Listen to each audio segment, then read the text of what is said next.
ક્યારેય એવું વિચાર્યું છે કે સાયકલનું હેન્ડલબાર આટલું બધું કેમ ચમકે છે? કે પછી જૂની ગાડીઓનું બમ્પર વર્ષોના વર્ષો સુધી કાટ કેમ નથી ખાતું? વેલ, આજે આપણે આ જ ચમક અને મજબૂતી પાછળ છુપાયેલા વિજ્ઞાનને સમજવા જઈ રહ્યા છીએ. જરા આ વસ્તુઓ પર એક નજર તો કરો. પેલું ગાડીનું ચળકતું બમ્પર, સાયકલનો હેન્ડલબાર અને આ સુંદર ચાંદીના વાસણો. આ બધામાં એવી તો શું ખાસ વાત છે કે એ આટલા ચળકતા, ટકાઉ અને કાટ પ્રતિરોધક બની જાય છે? તમને જાણીને નવાઈ લાગશે, પણ આ બધા જ સવાલોનો જવાબ એક જ વૈજ્ઞાનિક પ્રક્રિયામાં છુપાયેલો છે. તો ચાલો, આજે આપણે એ રહસ્ય પરથી પડદો ઉઠાવીએ અને સમજીએ કે આખરે આ બધું થાય છે કેવી રીતે. અને એ રહસ્યમય પ્રક્રિયાનું નામ છે ઇલેક્ટ્રોપ્લેટિંગ. હા, ઇલેક્ટ્રોપ્લેટિંગ. કદાચ આ શબ્દ ક્યાંક સાંભળ્યો હશે, પણ એનો અસલી મતલબ શું છે? અને સાચું કહું તો એ કામ કેવી રીતે કરે છે? ચલો જાણીએ. જો એકદમ સરળ શબ્દોમાં કહું ને તો ઇલેક્ટ્રોપ્લેટિંગ એટલે વીજળીનો ઉપયોગ કરીને એક ધાતુ પર બીજી ધાતુનો, આમ કહીએ તો એક કોટ ચડાવવાની પ્રક્રિયા. આ કોઈ જાદુ નથી હો, આ તો વિજ્ઞાનનો એક અદ્ભુત કમાલ છે. ઓકે, તો સવાલ એ છે કે આ પ્રક્રિયા આખરે કામ કરે છે કેવી રીતે?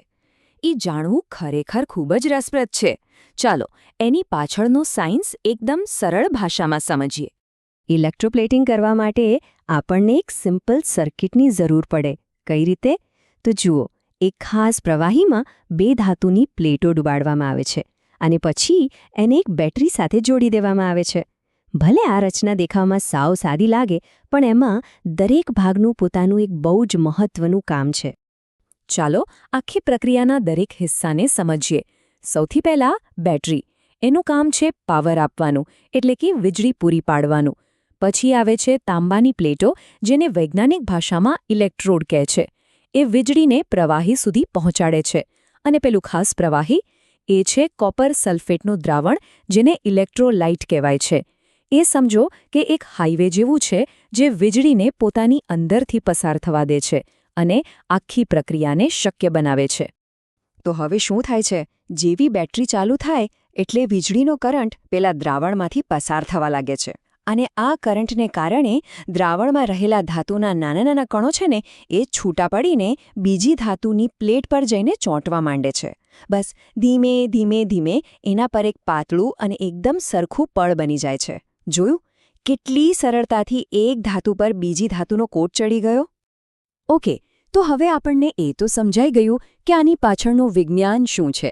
પણ સવાલ એ છે કે આ પ્રક્રિયા આપણા રોજિંદા જીવનમાં ક્યાં કામ આવે છે? ચાલો જોઈએ. અને હા, એના ઉપયોગો જાણીને કદાચ તમને આશ્ચર્ય પણ થશે. યાદ છે પેલું ગાડીનું બમ્પર?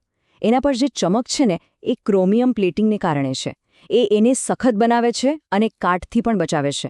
એ જ રીતે પેલા કિંમતી દેખાતા ચાંદીના વાસણો કે ઘરેણાં, એમાં પણ ઘણીવાર ચાંદીનો પાતળો કોટ ચડાવેલો હોય છે. અને સાયકલ? એના ભાગોને કાટથી બચાવવા માટે ઝિંકનું રક્ષણાત્મક પડ એટલે કે ઝિંક પ્લેટિંગ કરવામાં આવે છે. તો એક વાત બરાબર સમજી લેવા જેવી છે. ઇલેક્ટ્રોપ્લેટિંગ ખાલી વસ્તુઓને સુંદર દેખાડવા માટે નથી થતું. એનો મુખ્ય હેતુ તો વસ્તુઓને વધુ મજબૂત, વધુ ટકાઉ બનાવવાનો અને કાટ જેવી સમસ્યાઓથી બચાવવાનો છે. ચમક એ તો સમજો કે એક બોનસ છે. તો હવે પછી જ્યારે પણ કોઈ ચળકતી વસ્તુ જુઓ, પછી એ કાર હોય, સાયકલ હોય કે પછી ઘરમાં પડેલી કોઈ ટ્રે, ત્યારે યાદ રાખજો, એની પાછળ ઇલેક્ટ્રોપ્લેટિંગ જેવી એક અદ્ભુત વૈજ્ઞાનિક પ્રક્રિયા છુપાયેલી છે. એક એવી પ્રક્રિયા જે આપણી આસપાસની દુનિયાને માત્ર સુંદર જ નહીં, પણ વધુ સારી અને મજબૂત પણ બનાવે છે. આ બધું આપણને વિચારવા પર મજબૂર કરે છે, ખરું ને? કે આપણી આસપાસ આવી બીજી કેટલીય અદૃશ્ય વૈજ્ઞાનિક પ્રક્રિયાઓ હશે જે રોજબરોજ આપણી દુનિયાને આકાર આપી રહી છે અને આપણને કદાચ એની ખબર પણ નથી. વિચારવા જેવી વાત છે, નહીં?